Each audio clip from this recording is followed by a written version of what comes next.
let's talk about the third of the proto-Renaissance Italian thinkers in literature, and let's talk about Giovanni Boccaccio. Boccaccio was born in 1313, illegitimate son of a French girl and an Italian banker. This sort of fused together the idea of the French fabliau with, of romance and chicanery, with the Italian boisterous bravado that Petrarch imbues in his work.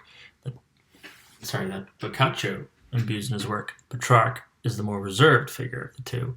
He of course is born in exile and is the life of the exile, whereas Boccaccio fuses his French and Italian heritage into something far more outgoing, far more energetic than Petrarch.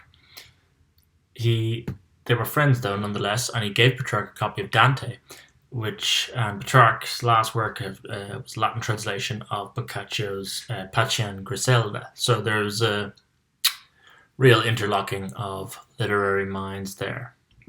And they sort of fed off each other's energy somewhat. Boccaccio's major work is the Fiammetta, and then of course the Decameron. The Decameron being the one that you can get in most of the bookstores. It's this big, thick one, Penguin Classics, that is about these. We'll start with the Fiammetta. The Fiammetta is a psychological novel constructed from the mind of someone who's mourning their lost love. And this is, of course, Boccaccio himself and his love for Maria d'Aquino, an illegitimate daughter of the King Robert of Naples. And again, like Petrarch and the death of his Laura, the death of the other half is linked to the Black Death in 1348. So we're not yet at the Renaissance, but then the Black Death, if you think about it economically, was very important towards the flourishing of welfare and the value of life for the average citizen who survived the Black Death. It's also quite an important milestone for these proto-Renaissance Italian thinkers, because the deaths of people they loved during that time creates a profound imprint on their mind, and also fuels, through the tragedy, through the mourning, literary endeavours such as Petrarch's Canzonieri and now Boccaccio's Fiammetta. In the Fiammetta, he has his heroine wonder about the fate of her lover, and compares her situation to that of many of the ancient predecessors. This is again the classical tradition coming into play, that Boccaccio is trying to tell everyone that I am of this learned tradition. So he talks about Pyramus and Thisbe, and Aya, that both come from Ovid's Metamorphoses. Again, still very clear, this is the fabliau, the French fabliau element of Boccaccio.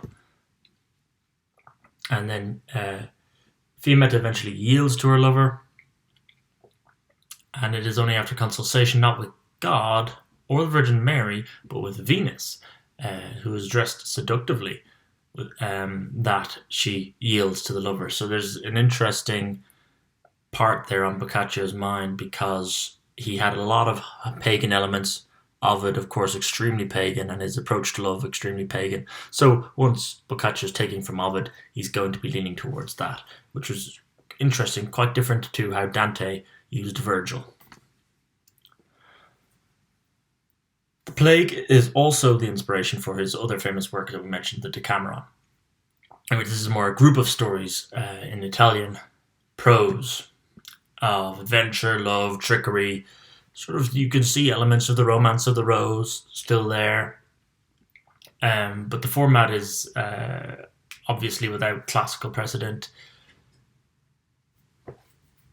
You can say, the idea of the group going around making speeches, making these individual tales in the Decameron is similar to maybe Plato's Symposium, where a group make rival speeches. Petronius, they kind of chat at random, but this this isn't really the classical tradition that Boccaccio is going for. This is more just the sitting around, the telling of tales, medieval fableau style. So non-classical in its element is the Decameron, which is interesting because it's the one that you most see, and Boccaccio is a great, important figure in the classical tradition, but the work of him that you can get most easily available is his least classical work. But the style, the harmonious and complex rhythm, is Ciceronian in its sort of beat. So it's following from that rhetoric that they would learn through Cicero.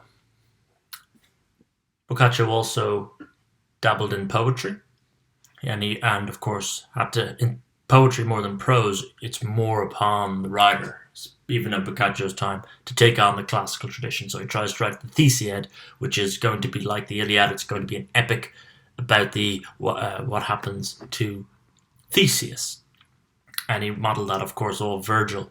But like Petrarch's Africa, he gets sort of stagnated in the greatness of the Aeneid, and it's nothing compared to Dante's Divine Comedy. And he did choose to write it in Italian rather than Latin. So in that respect, he's more like Dante, in that he chooses to write his epic in Latin or in Italian. Petrarch, of course, staying with the Latin.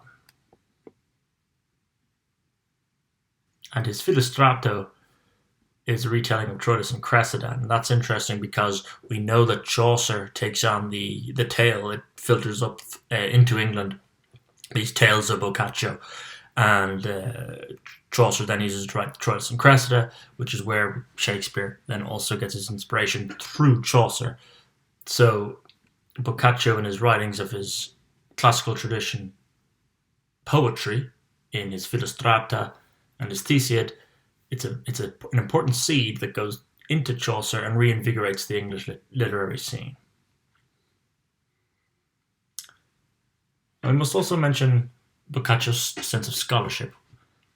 Like Petrarch, he saw himself first and foremost as a scholar rather than as a poet or a